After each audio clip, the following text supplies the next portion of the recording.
నియామకాల్లో అక్రమాలు జరగలేదు. NEET exam paper leak అయినట్లు ఏపీలో డిఎస్సి పేపర్ లీక్ కాలేదు. కేంద్ర మాజీ మంత్రి కాంగ్రెస్ పార్టీ సీనియర్ నాయకులు చింతామోహన్.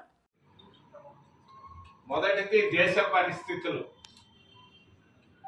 రెండవది రాష్ట్రంలో 2 కుటుంబాల పరిపాలన,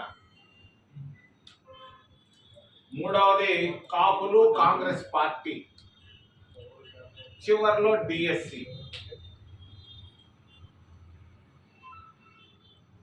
దేశంలో సైలెంట్ రెవల్యూషన్ స్టార్ట్ అయింది.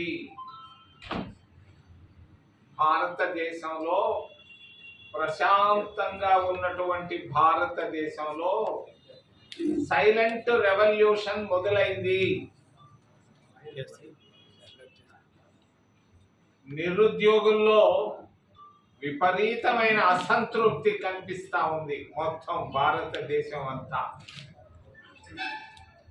నిరుపేదల్లో తీవ్రమైనటువంటి అసంతృప్తి కనిపిస్తా ఉంది. భారతదేశం మొత్తం మీద, ఆంధ్రప్రదేశ్ రాష్ట్రంలో కూడా విద్యార్థుల్లో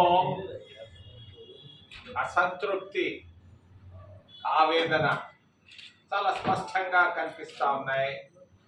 ఇదే ఈ మధ్య ఢిల్లీలో జరిగినటువంటి పరిణామాలు.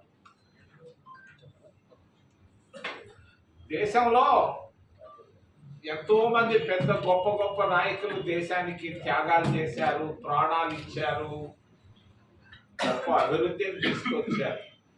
మహాత్మా గాంధీ గారి నాయకులు దేశానికి స్వతంత్రానికి కష్టపడి తీసుకొచ్చారు.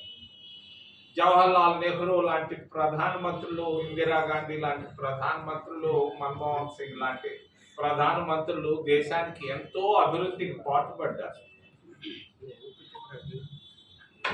కానీ ఈ రోజు ఉన్నటువంటి పరిస్థితి చాలా భిన్నంగా కనిపిస్తా ఉంది. అంబేద్కర్ గారు రాసినటువంటి భారత రాజ్యాంగమే సమస్యల్లో పడిపోతా ఉంది.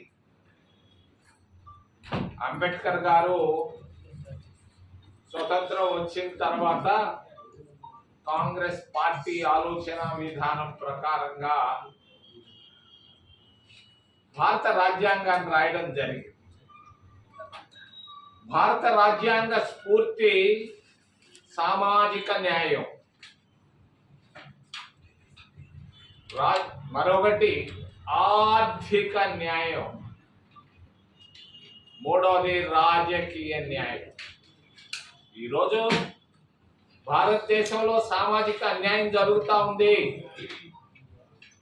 ఆర్థిక అసమానతలు బాగా పెరిగిపోతున్నాయి. రాజకీయంగా దోచుకునేవాడు దోచుకుంటూ పోతున్నాడు. దేశానికి కానీ రాష్ట్రానికి కానీ ఉపయోగపడే పరిస్థితులు లేవు.